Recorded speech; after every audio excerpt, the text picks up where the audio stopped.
Hi guys, this is Shayla with Spiritual Lily, and today we're going to talk about how to make your home a sanctuary. I hope you guys have read the blog, but if not, we're going to go through some of the things we talked about on how to make your space a really sacred space. Everyone knows that you spend a lot of time in your home, whether in a dorm room, apartment, maybe you just have a room, or maybe you have a full-blown mansion.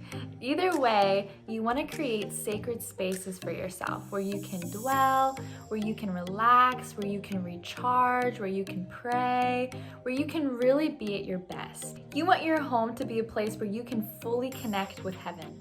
You want a place where it feels holy, where people walk in and they go, something's different about here. Now, if you think about heaven, heaven is a very holy place, and therefore it is a very sacred space.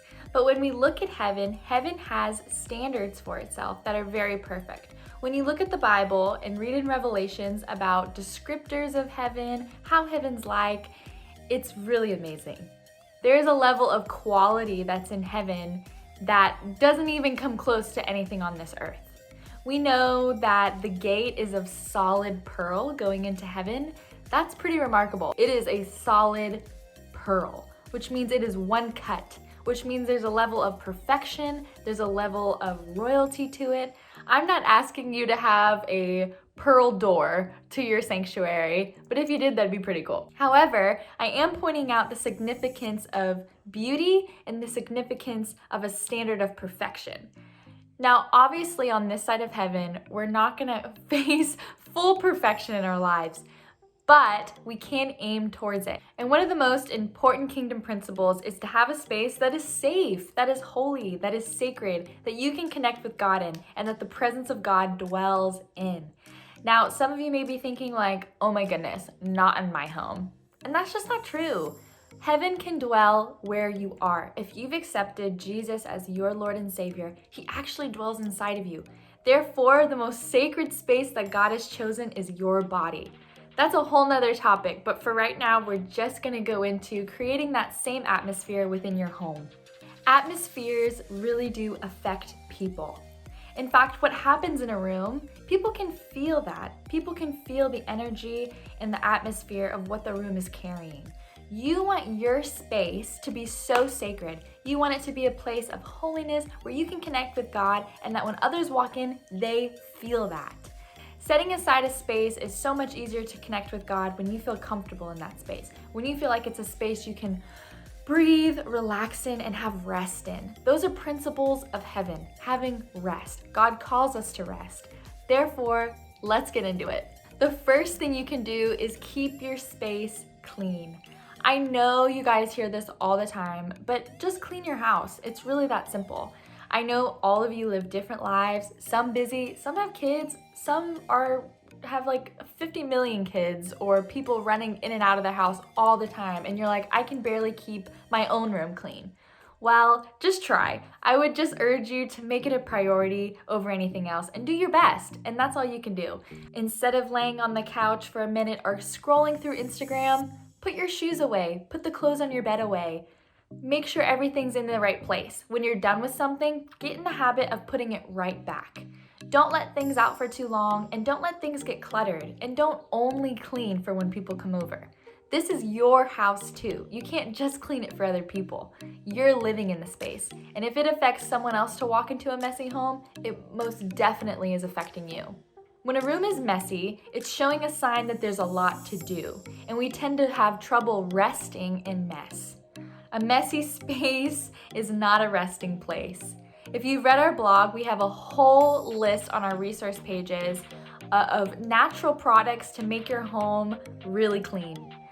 Here at Spiritual Lily, we really like natural products just for it to be better for our bodies, better for our spirit. It's all connected. Therefore, if you're looking for some natural cleaning products or just everyday cleaning products that really work well, go to our resources page and look at our cleaning products we recommend. Cleaning products do have an effect on the space. In fact, it can really make an effect on how the space smells. Now, smell is our number 2 how to make your home a sanctuary tip. You want your home to smell good. You want it to smell like heaven. Heaven smells good. You know what doesn't smell good? Hell. I'm sure hell smells disgusting. We don't have to get into all that because it's so ugh and horrible. But with that being said, heaven smells beautiful because it holds beauty. It holds Jesus, who is beautiful. And heaven talks so much about the prayers of incense, which is also an interesting topic to think about, that our prayers have a smell. Easy tip to make your home smell good is to use good cleaning products. Whatever products are in your home, believe it or not, those scents will seep into the fabrics of what's around you. If you're using chemicals in your home, believe it or not, when you're cleaning, you might think, oh, this smells so bad, it'll go away though. Reality is it doesn't. It'll seep into the textiles in your home and overall create a smell. You want to use good natural products. Try products with essential oils in them to just make the house smell pleasant. Then, even when you're cleaning, it doesn't give you a headache. It'll be a nice, relaxing activity. Another thing to try is just using a diffuser. Get your favorite essential oil, put it in the diffuser, and just turn it on and leave. By the time you come back home, your house will smell amazing. Walking into a clean smelling home can do wonders for your mind, can do wonders for your heart, and just your overall well-being. Smell affects us more than we realize. A quick pro tip is to put different essential oils in your diffuser in different parts of the room. So downstairs, I like to have a totally different essential oil running through the diffuser than upstairs in the room. There's different smells for different rooms, and it's actually a really fun experience. When you go downstairs, I like to put more joyful, more peppermint, more upbeat essential oils, where in the bedroom, I like to put more calming or even just more clean and grounding smells. It actually has a big impact on walking into a room, and it's kind of fun to go room to room and have different experiences. Another thing you can do is just light candles. Be intentional. Part of having a sacred space is being super intentional with what's around you. Lighting a candle, 1, makes the room smell good. 2, sets your intentions for the evening. You want to relax. You want to rest. Number 3 is sounds. Now, you may think sounds aren't important or what even has the impact of sounds, but I would just reassure you and remind you that you were created through God's voice. God spoke you into existence. Therefore, sound has life in it. Sound is integral to how we're even alive and made today. If God didn't speak us into existence, we wouldn't exist. Therefore, sound is important to our bodies. Other sounds, though, such as complaining or being negative, those can really damper a mood and an atmosphere. Make your space one where it's positive. Try to hold your tongue a little bit. Now, if you're gonna express your feelings, totally do this. Don't hold back your feelings, or if you need to talk something out or work something out, that's a good thing too. You want your space to be a very healing space. You want it to be one where a friend can come over and talk and you can work something out together or pray over each other. You don't want your space to be talking bad about this person, gossiping, complaining. You don't want that. You want your space to be one that's positive, that's healing, and that's encouraging. So I would charge you, try to speak encouraging words in your home. Make your home a place you walk into and you automatically know that it's gonna be life-giving. I would also recommend to put on your favorite worship music. Worship music can really set the tone. There's so many different types.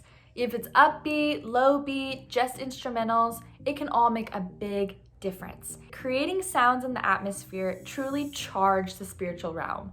If you are into having a sacred space, you want the good side of the spiritual realm to be on your side, and playing worship music is your best chance of doing that. I would also say play music that makes you happy, that makes you dream, that makes you want more out of life.